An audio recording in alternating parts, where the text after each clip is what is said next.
Добре дојдовте во уште една темелна анализа.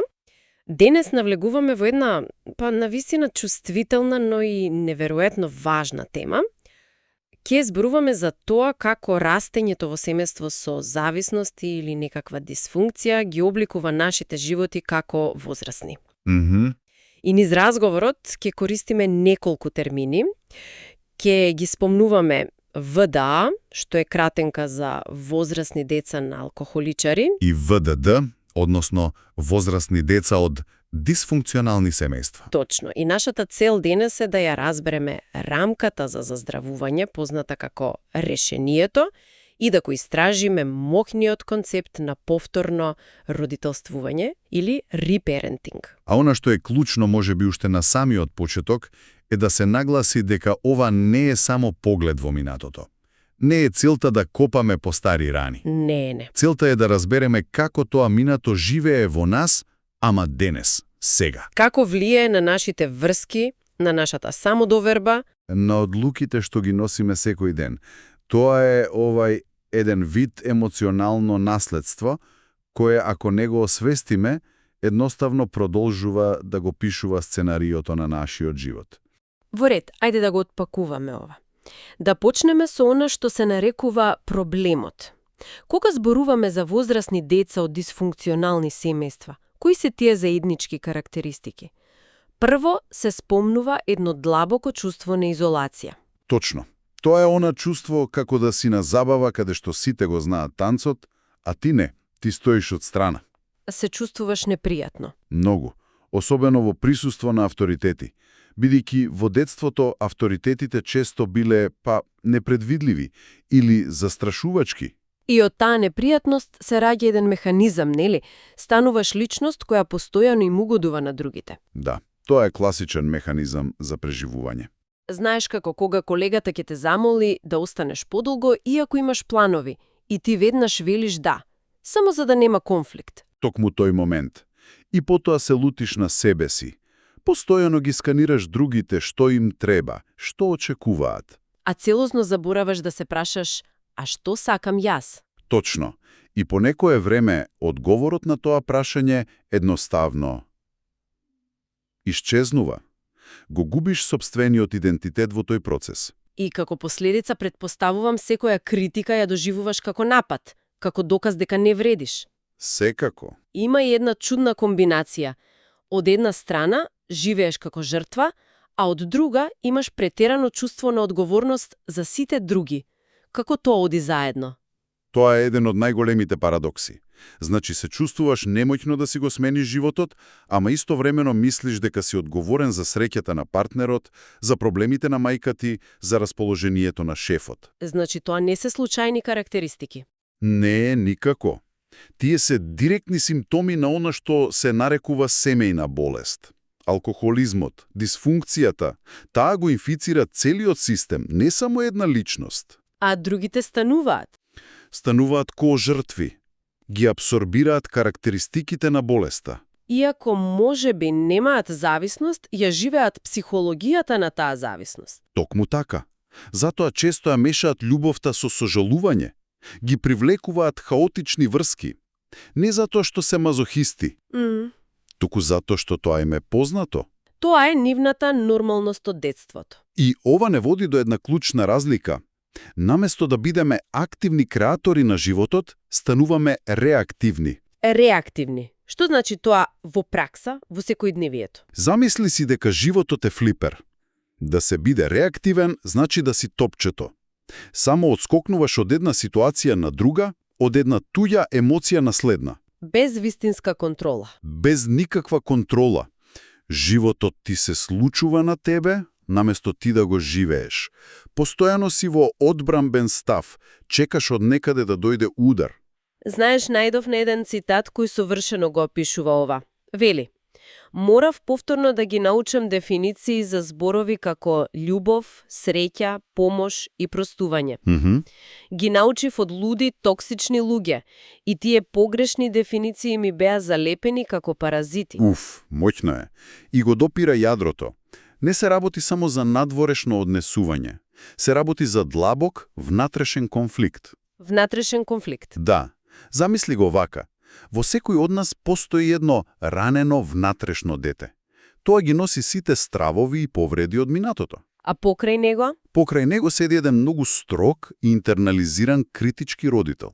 Тоа е оној внатрешен глас кој постојано те критикува, те посрамотува. Значи, во нас постојано се води една војна. Еден постојан, трагичен, внатрешен диалог. Детето вели: се плашам да пробам, а критичкиот родител веднаш одговара: секако дека ќе сгрешиш, ти секогаш грешиш.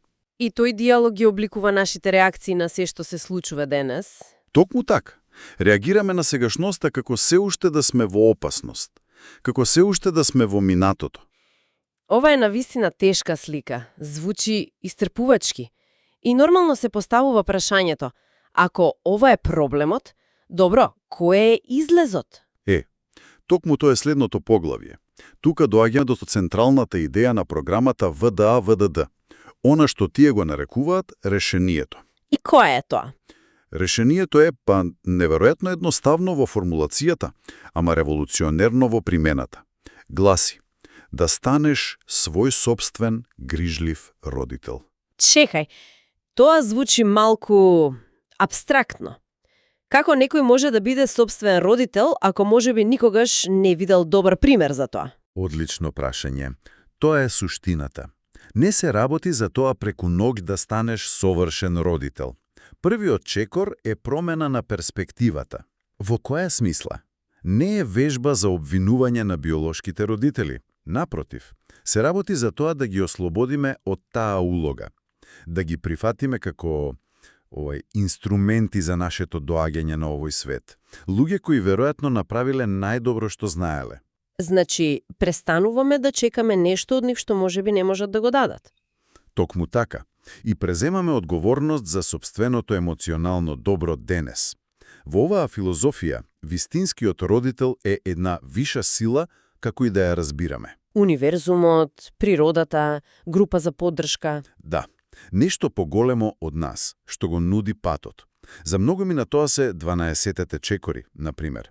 Но суштината е во префрлање на фокусот, од она што не сме го добиле, на она што можеме да си го дадеме самите себе си. Сега. Еве, каде станува навистина интересно? Кога ќе ги ослободиме родителите од одговорноста за нашите денешни постапки, тогаш добиваме вистинска слобода. Да, токму тоа. Слобода да носиме здрави одлуки, не како реакција на старите рани, туку како свесен избор. Тоа е таа транзиција од реактор топчето во флиперот во актер. Оној што свесно го креира својот живот. Престануваме да бидеме последица. И стануваме причина. Престануваме да велиме: јас сум ваков затоа што ми се случи тоа, и почнуваме да велиме: и покрај тоа што ми се случи, јас денес избирам да бидам ова. Добро, тоа е теоријата. Ама како изгледа тоа во пракса? Како точно се станува свој грижлив родител? Тоа не носи до концептот reparenting, нели? Повторно родителствување. Токму така. Повторното родителствување е активен, свесен процес. Процес на задоволување на емоционалните и физичките потреби кои не биле задоволени. И работи како сигурност, структура. Сигурност, структура, емоционална регулација, сочувство кон себе. Корените се во трансакционската анализа, која зборува за 3 его состојби: родител, возрасен и дете. И ние сме го интернализирале тој критички родител. Да. Целта на повторното родителствување е свесно да изградиме нова, грижлива, родителска его состојба. Таа да го замени внатрешниот критичар. Ајде да го направиме ова уште поконкретно. Што точно прави тој внатрешен, грижлив родител? Неговата главна улога е да обезбеди безусловна љубов и сигурност. Да ги валидира чувствата на внатрешното дете. Да му каже: во ред што се чувствуваш така. Те слушам, важно си ми. Дава водство и охрабрување. Да, особено кога на детето му е страв. И се фокусира на потребите на детето, а не на собствените. И можеби најважното, да ги прифати неговите ограничувања, да не очекува совршенство. А одговорноста, бидејќи рековме дека како деца сме биле оптоварени со проблеми на возрастните. Тоа е клучно. Грижливиот родител презема одговорност. Му вели на внатрешното дете: не грижи се, јас се грижам за ова. Ова е работа за возрасни. Ти оди играј. И испегнува две работи. Напуштање и срам. Апсолутно клучно. Не се заканува дека ќе си замине ако детето не е добро и не го посрамотува за неговите грешки. Кога ќе го поставиш вака, контрастот со критичниот родител е огромен. Тој се фокусира на сопствените потреби, проектира гнев, бега од одговорност. И така го создава раненото дете, дете кое е несигурно, изолирано, емоционално вкочано, полно со страв. Затоа повторното родителствување е директен противотров на таа штета. Тоа е како да го препишуваш внатрешниот код. Токму тоа. Имам еден привер од клиент кој ми кажа: порано, кога ќе направав мала грешка, гласот во мене веднаш велеше: ете, пак сгреши, неспособен си. Ужасно. Сега, учам да го запрам тој глас и да кажам нешто ново. Ворете, мала грешка е, се случува. Ке ја поправиме. Таа мала промена во внатрешниот диалог е револуција. Тоа е повторно родителствување на дело. Многу ми се допаѓа една идеја дека заздравувањето не е процес на поправање на скршена личност. Никој од овие луѓе не е скршен. Напротив. Туку е процес на растоварување на еден неверојатно отпорен преживеан. Секој што поминал низ ова, веќе покажал огромна сила. Сега е само време да се тргне товарот. Тоа е прекрасен начин да се сумира. Не се работи за бришење на минатото, тоа не може. Се работи за интегрирање на искуствата, за тие повеќе да не контролираат. Да си ја вратиме моќта. Да си го вратиме правото да го напишеме остатокот од нашата приказна. Значи, да ги поврземе сите точки за крај. Патот почнува со разбирање на проблемот, препознавање на тој конфликт помеѓу ранетото дете и критичкиот родител. Потоа се прифака решението, идејата дека можеме да станеме сопствени грижливи родители. Да, таа радикална идеја. И на крај се влегува во активниот секојдневен процес на повторно родителствување. Свесно да си ги даваме љубовта и поддршката што ни недостасувале. Тоа е патеката. Од свесност, преку прифаќање, до конкретна акција. И можеби за крај би оставил една мисла за размислување. Те молам. Ако прифатиме дека нашиот внатрешен диалог е навистина обликуван од гласовите од минатото, која е една мала намерна порака на љубов, сигурност или валидација што би можеле да му ја дадеме на нашето внатрешно дете токму денес? Како би изгледало да бидеме родителот што од секогаш ни бил потребен, макар и само за еден миг?